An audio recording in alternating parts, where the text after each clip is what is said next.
Bonjour, bonjour tout le monde. Beaucoup de monde, c'est super. Je suis très touché évidemment par votre présence. Je suis particulièrement ému aujourd'hui évidemment parce que c'est la comme deuxième fois que je viens ici. J'espère qu'il n'y en aura pas trois évidemment. Quoique c'est aussi quand même une manière peut-être de pouvoir parler de notre lutte. Je ne vais pas parler trop longtemps. Je vais essayer au contraire que ce soit vous peut-être qui puissiez prendre la parole et dire ce que vous avez sur le cœur. Vous savez, je pense que moi ce que j'aime beaucoup dans notre lutte, c'est aussi évidemment, bien sûr, notre convivialité, notre complicité. Mais je pense aussi beaucoup aujourd'hui à Héré de Luca qui ne peut pas être avec nous, mais qui m'a témoigné son affection et son amitié. Quelqu'un lira un message de lui tout à l'heure, mais moi je voudrais, puisqu'on parle de Héré de Luca, je voudrais vous parler de poésie, parce que je crois que notre monde aujourd'hui est tellement anxiogène qu'il faudrait vraiment qu'on lève les yeux, qu'on véritablement qu'on voit autre chose que tous ces dégâts que l'on nous promet. Il y a un poème d'un poète que j'aime bien, qui s'appelle Jean-Pierre Siméon, et que je vous lis. La poésie, c'est comme les lunettes. C'est pour mieux voir, pour que nos yeux ne savent plus, parce que nos yeux ne savent plus, ils sont fatigués, usés. Croyez-moi, tous ces gens autour de vous, ils ont les yeux ouverts, et pourtant, petit à petit, sans s'en rendre compte, ils deviennent aveugles. Il n'y a qu'une solution pour les sauver, la poésie. C'est le remède miracle. Un poème et les yeux sont neufs, comme ceux des enfants. À propos des enfants d'ailleurs, j'ai un conseil à donner. Les vitamines A, B, C, D, ça ne suffit pas.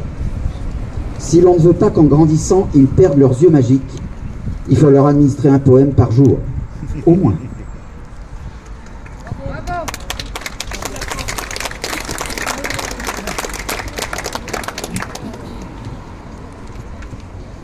Et aujourd'hui, si je me retrouve devant à nouveau le tribunal, c'est parce qu'une entreprise que je ne citerai plus veut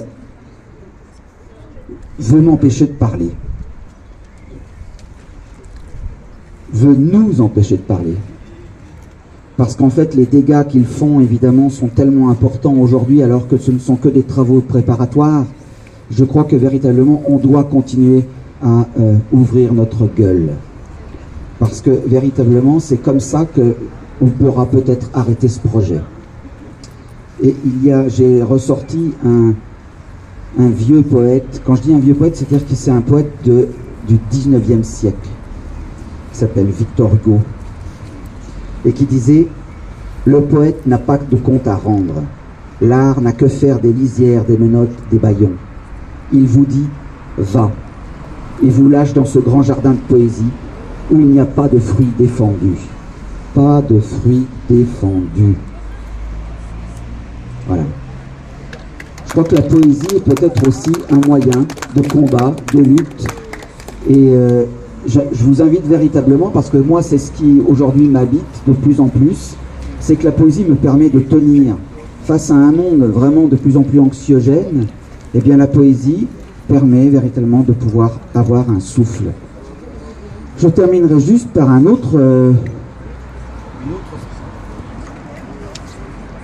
autre citation qui est tirée en fait d'un journal qui s'appelle Le 1. Je vous le conseille, cet hebdomadaire, parce qu'il est vraiment génial. Il y a plein de choses sur un thème en particulier. Chaque semaine, c'est un thème. Et là, le thème, c'est « À qui appartient la nature ?» Et il y a un extrait d'un ouvrage qui s'appelle « Discours sur l'origine et les fondements de l'inégalité parmi les hommes » de Jean-Jacques Rousseau. Voilà ce qu'il nous dit.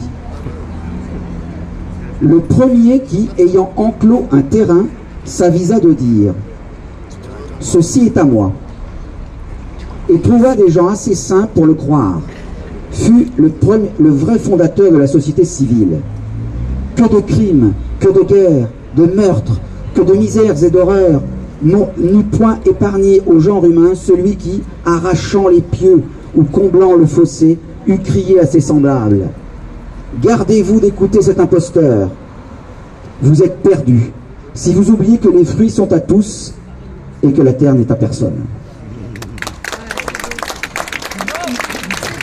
Donc notre lutte, elle ne date pas d'aujourd'hui.